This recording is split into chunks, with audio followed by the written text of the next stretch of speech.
People have spotted 6ix9ine's supercars being towed by the IRS as he can't pay his taxes, with sources claiming he has debts of over $20 million. Paying this back now seems pretty unlikely, as 6ix9ine's recent album was such a massive flop, most people don't even know that he released something new. Compare this to 2017, when 6ix9ine was undefeated. Everything he released became an instant hit, and no one can deny it. His unique style of music was pulling hundreds of millions of views, leading to a self-reported massive record deal, with 6ix9ine stating, "Right now I'm signing my life away to Illuminati for $7.5 million. Life is awesome." Only 4 months later, he'd land a headphone deal worth $4.9 million and was paid a six-figure sum just to feature Fashion Nova in one of his music videos. Well before this, 6ix9ine was already bragging, "I made $1 million this year and I bought a fake Rolex with it." Then only a year later, he was donating the same amount. Since the last time I've been here, I donated close to $1 million just to community. Not to no foundations, just going on the street and giving out money. He'd post multiple videos showing massive stacks of cash. Does money dictate everything you do? Fuck yes. Protecting his $500,000 jewelry pieces by dropping a further $100,000 on personal security for a 10-day LA trip. Here he'd sign yet another multi-million-dollar publishing deal, showing that the money was coming from his music. 6ix9ine's first album, Dummy Boy, sold over 1 million units, meaning it likely made over $10 million. However, he'd foolishly used the entire album to rap about committing crimes. For example, on Cuda, he'd proudly proclaim, "All my people really gangbang, talk that damn slang. Rap about it, do the same thing, let your nuts hang. We post up, we don't do the race, you gon' die today." Similarly, on Billy, he'd add, "Get the F up out my effing face before I murder you. Whole squad full of killers, I'm a killer too. Send shots. Everybody get popped." Sending shots. Everything I was rapping about was really happening. Which certainly didn't help Tekashi's next chapter. 6ix9ine, rapper faces prison and sex offender registry. The article explained that 6ix9ine originally pleaded guilty in October 2015 to using a child in a sexual performance when he was 18. In a video posted online, a 13-year-old girl was seen engaging in oral intercourse while Tekashi stood behind her. The hip-hop star has since been arrested twice for allegedly choking a 16-year-old in a shopping center in Houston earlier this year. In May, he was also arrested for driving without a license, assaulting a police officer, and obstructing governmental administration. 6ix9ine wasn't given leniency as he was using social media to promote a culture of violence and glorify gang activity, but while he did pay his bond of $155,000, the problems didn't end there. After finally closing the book on his 2015 child sex case, 6ix9ine and his associates went to Felipe Chow to celebrate the legal win with a lavish dinner. Things got ugly when the crew was denied entry into the restaurant as a brawl took place and gunshots rang off. A pair of 6ix9ine's entourage members and his manager are arrested for their involvement. One of the security guards working at the restaurant is reportedly hit over the head with a chair, thrown some robberies plus multiple shooting incidents, and 6ix9ine was facing a minimum of 47 years in prison. I got federal agents sitting in front of my house. 1, 2, 3, 4, 5, 6 cars. One thing I fear in life. No, 2 things. I fear God and I fear the FBI.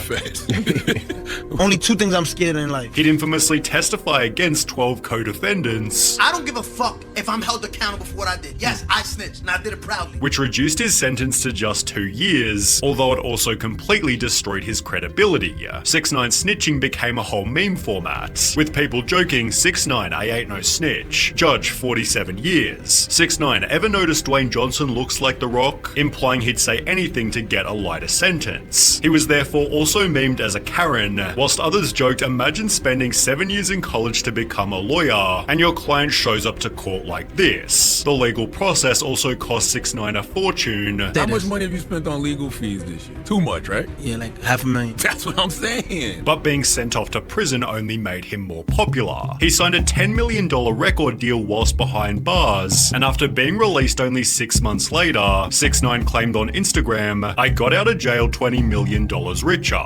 First day home, you see the vibes, man. King New York's home, man. I'm on house arrest, so come on, let's go. This was supported by a range of extravagant purchases, with TMZ reporting he'd bought a fleet of luxury vehicles that includes an Aventador McLaren Rolls-Royce, Mercedes-Benz G-Wagon, and a Range Rover.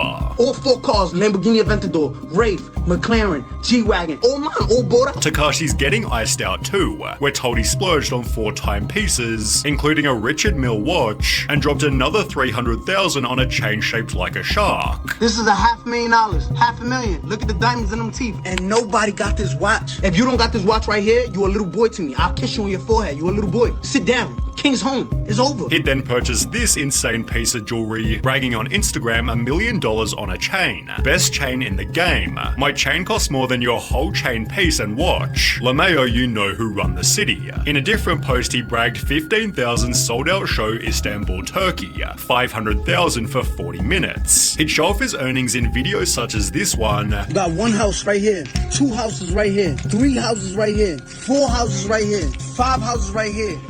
Maybe 2 houses right there, you feel me? Spending 50,000 of it at the Gucci store in under 10 minutes. He then vowed every week I would try to give at least 50,000 away to someone random for people in need, all the while his music was still performing well. His song Goober, released a month after his last day in jail, gained 45 million views in its first 24 hours. This made it the biggest 24-hour debut for a hip-hop video in YouTube history, after which 6ix9ine also broke the record for the most viewers ever in an Instagram live. Everyone, he's gonna be irrelevant when he comes out of jail. 6ix9ine, #1 on Apple Music and breaking records. Who y'all think is the king in New York? 1 month later, he'd put out Trolls, which again gained 45 million views in only 24 hours, debuting at #1 on the Billboard Hot 100. 6ix9ine celebrated his post-prison success. However, as it turns out, this would be his peak. Goober and Trolls became part of the album Tattletales, which didn't perform so well. Despite the noise, 6ix9ine's Tattletales album headed for underwhelming chart debut. It sold just 55,000 album units, making it his worst performing project ever. One of 6ix9ine's rivals, Trippie Redd, laughed at the album's poor performance, which was especially embarrassing as 6ix9ine previously said this. Men lie, women lie, numbers don't lie. The number of listeners per song wasn't lying either, with Joe Budden calling the album a likely financial disaster.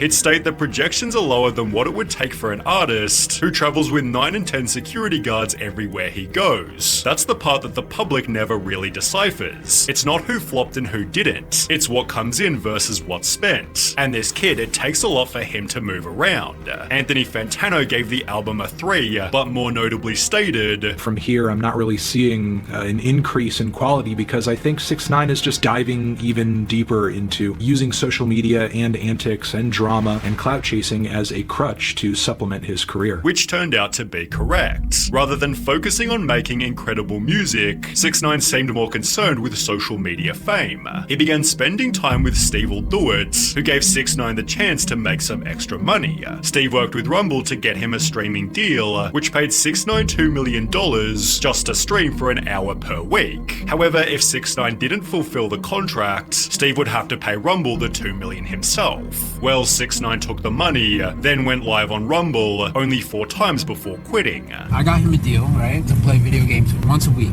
for an hour. $2 million up front, and just doesn't do anything. Steve further revealed he had no money at the time, and he needed money to buy Birkin bags for all these black chicks and give away money to make his girlfriend jealous. That's literally like the factual story. Explaining 6ix9ine lied just to get the money.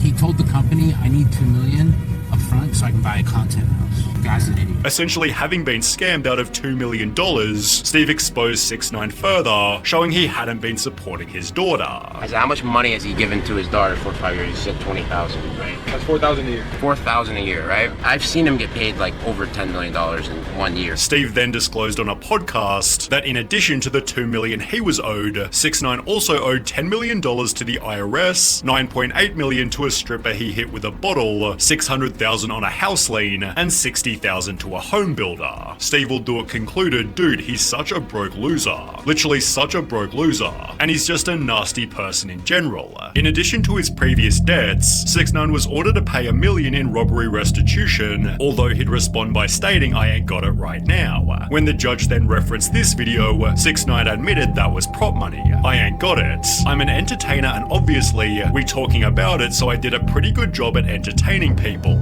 You know how you have a degree in law? I have a degree in entertainment. But it seems the lawyers representing him weren't getting paid either, especially after his ex-girlfriend also sued him for $1 million, claiming 6ix9ine posted revenge porn of her online and physically and emotionally abused her. However, 6ix9ine couldn't even afford his credit card bill, let alone his taxes, leading the IRS to show up at his house and seize some of his cars. Clearly in financial strife, 6ix9ine made another album, although if you don't remember any hype around it, it's because there simply wasn't any. Whilst his 2 previous projects had some commercial success, Leyenda Viva didn't chart in any country. On Rate My Music, it scored lower than 1 out of 5 stars, and with only a couple million listens per song, it's no surprise people have called it one of the most boring albums I've ever listened to. 6 months later, he put out Blackballed, which seems to have performed even worse, excluding one hit single with Kodak Black. Seemingly out of pure desperation, 6ix9ine promoted crypto. I just released the dummy coin. For the first 2,000 holders who buy into the dummy coin, you will be selected to do a meet and greet here in Romania. After which he was actually offered a lifeline. Tekashi 6ix9ine. I signed a new record deal for $6 million plus. It explained Tekashi is being paid $1 million for the album, which will feature 10 songs, and he's gonna make $250,000 for every concert of an upcoming tour. This all adds up to Tekashi potentially pocketing over $6 million, all held under one main condition: he doesn't get arrested. Well, just 1 month ago, 6ix9ine again went back to jail for violating parole terms on his initial main prison stint. In the process, he tested positive for meth twice, so despite being released after 45 days, it seems 6ix9ine's life-saving record deal won't be going forward.